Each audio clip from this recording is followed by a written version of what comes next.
Coucou mes gazelles, bienvenue pour cette dernière capsule de la semaine. J'espère que vous allez bien, j'espère que cette semaine se passe bien avec le moins de vagues possible. On va regarder les énergies dominantes pour certains d'entre nous. On va essayer de voir quelles pistes de réflexion on peut engager. Ouh là là. Bon, oula, oui. Bon, pour certains, on me parle d'une impasse. J'ai l'impression qu'en fait, on se rend compte qu'on arrive sur une impasse, qu'on arrive sur un chemin qui finalement n'est plus le nôtre ou ne nous est plus destiné. Comme si on avait fait, par exemple au niveau professionnel, comme si on avait fait le tour d'un poste. Au niveau relationnel, comme si on avait fait le tour d'un aspect particulier de cette relation. En tout cas, j'ai l'impression que certains ont besoin de se mettre en retrait pour pouvoir prendre une décision. Il y a une remise en question de toute façon qui apparaît, une remise en question qui apparaît même salutaire pour certains, parce que là, on s'est vraiment perdu, en fait. Et on sait qu'on n'est plus destiné pour ce chemin, peut-être qu'on n'a jamais été, peut-être qu'on a appris tout ce qu'il fallait apprendre sur ce chemin-là, sur ce schéma-là de sa vie, sur ce chapitre. Et on sent qu'on est appelé à écrire un nouveau chapitre de notre vie, à entamer avec un peu plus d'enthousiasme une étape beaucoup plus épanouissante de notre vie, quel que soit le domaine, là, hein, tout domaine confondu. Mais on se remet en question, on remet en question ses compétences, on remet en question ses ambitions, ses rêves. Parfois, il y a des moments de démotivation, de découragement. Il y a de la colère qui est contenue, en fait. Une colère qui dure quand même depuis longtemps. Il y a des ressentiments, il y a des non-dits. Alors, à la base, c'était des non-dits. Pour certains, c'est vraiment des non-dits basés en plus sur des malentendus qui n'ont pas été éclaircis, qui n'ont pas été mis sur le tapis. Du coup, ça a pris des proportions un petit peu trop fortes puisque contenues. On n'a pas voulu vexer, on n'a pas voulu mettre de l'huile sur le feu, on n'a pas voulu attiser des tensions potentiellement déjà présentes et qui ne nous concernaient pas forcément directement. Mais voilà, on s'est contenu et puis on remet tout en question, on en a marre là. On en a marre, on a envie pour certains, on a envie de tout envoyer valser pour justement arrêter de se faire du mal, arrêter de se torturer avec des compromis, des contradictions, ce qui nous apparaît finalement comme des contradictions parce qu'on est à bout de force en fait. On est au bout quoi, on est au bout du rouleau, on a tout donné, on a tout investi, on a fait beaucoup d'efforts.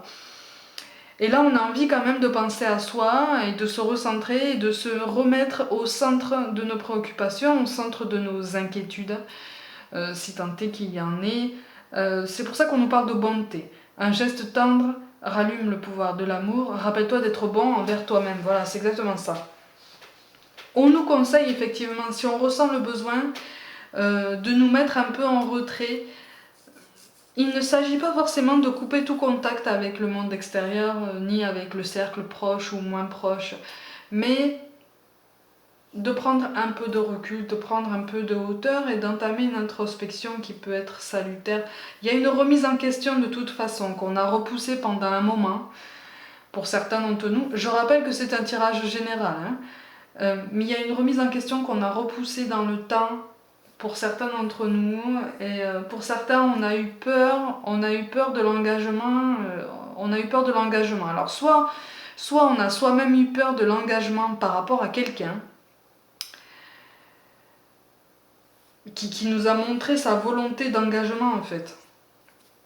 Soit on a été prêt à s'engager durablement avec quelqu'un, quel que soit le domaine encore une fois, et on a dû faire face à une peur de l'engagement chez la personne en face.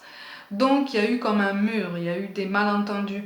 Ce sont des malentendus qui auraient pu être largement dissipés, mais on a laissé traîner ça. Du coup, là vraiment on est à bout quoi. Et puis de toute façon on sait qu'on est appelé à évoluer différemment. On a quand même le roi de trèfle et la dame de carreau qui sont tombés, donc on est quand même on va évoluer.